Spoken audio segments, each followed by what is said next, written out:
जय हिंद फ्रेंड्स आज वीडियो रे दुईटी मुख्य अपडेट विषय रे डिस्कस करिबा। प्रथम अपडेट रे T90 टैंक विषय रे एवं द्वितीय अपडेट रे तेजस फाइटर जेट रो एक्सपोर्ट ऑर्डर विषय रे डिस्कस करिबा। तेबे आसंतु प्रथमे T90 टैंक रो अपडेट विषय रे डिस्कस करिबा। आम भारतीय स्थल सेना रो सर्विस रे थिबा मेन बैटल टैंक विषय रे जदी कुहा जिवो तेबे मेनली रूसियन ओरिजिन रो T90 टैंक एवं T72 टैंक अटे। रिसेंटली होइथिबा युद्ध रे खास करी आर्मेनिया अजरबैजान युद्ध एवं रूस यूक्रेन युद्ध रे एही टैंक को modern anti tank guided missile drone रु निक्षेप करा जाउथिबा बम्स एवं लॉइटरिंग म्यूनिशन विरुद्ध रे धराशायी होइथिला। खास करी एही टैंक को ऊपर बा टॉप रु आक्रमण करा जाइथिबा हमला रे विशेष क्षय क्षति होइथिला। कारण T90 एवं T72 टैंक रे जेउ मॉडर्न एक्सप्लोसिव रिएक्टिव आर्मर लागिछि ताहा जे कोनोसी प्रकार फ्रंट रु किंबा साइड रो हमला को अति सहज रे सह्य करि पारे एवं प्रोटेक्शन प्रदान करि पारे, किंतु टॉप रु हेउथिबा हमला को रोकिबा पई फुल प्रूफ प्रोटेक्शन उपलब्ध नाही। एही हमला रु रक्षा पई रिसेंटली रूसिया तरफरु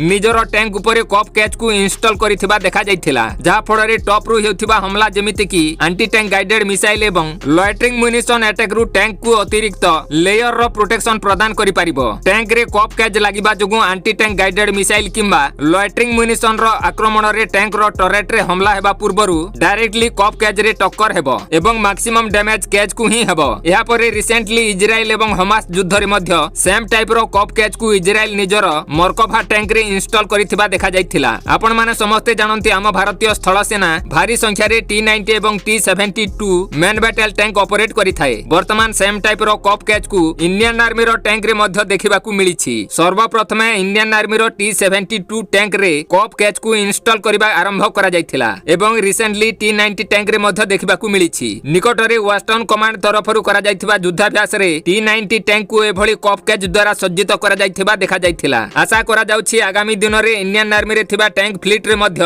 कप कैच को देखिबा को मिलिबो, जहा कि ऊपरु हेउथिबा आक्रमण रु अति सहज रे निजकु सुरक्षित करि पारिबो। तेबे आसंतु नेक्स्ट अपडेट विषय रे डिस्कस करिबा। हिंदुस्तान एरोनॉटिक्स लिमिटेड प्रथम रु स्पेकुलेट करुथिला भारतीय वायुसेना द्वारा जेतेबेले एडिशनल 97 तेजस मार्क 1 फाइटर जेट रो ऑर्डर प्लेस करिबो सेतेबेले तेजस रो पोटेंशियल बायर रो कॉन्फिडेंस मध्य हाई हेबो। एहा वर्तमान देखिबा को मिलिछि। रिपोर्ट मुताबिक HAL एवं नाइजेरियन अथॉरिटी को मध्य रे तेजस फाइटर जेट को नहीं वार्तालाप आरंभ हो जाइछि। एठारे नंबर विषय रे जदी कुहा जिवो तेबे 15 टी तेजस मार्क 1 फाइटर जेट किनिबा प्रसंग रे नाइजेरियन अथॉरिटी एवं HAL मध्य रे वार्तालाप जारी रहिछि। बेसिकली नाइजेरियन एयर फोर्स निजर चेंगडू F7NI एयरक्राफ्ट को रिप्लेस करबा को चाहुछि। सेथि पई तेजस फाइटर जेट सबुठारु बेस्ट ऑप्शन अटे। एहा पूर्वरु लाइट कॉम्बैट हेलिकॉप्टर को नाइजेरिया किनिबा पई इच्छा व्यक्त करिथिला, किंतु डील फाइनलाइज होई पारि नाही। वर्तमान देखिबा को बाकी रहिला HAL को तेजस रो प्रथम कस्टमर मिलिबो ना नाही, कारण अर्जेंटीना एवं मालेशिया को तेजस रो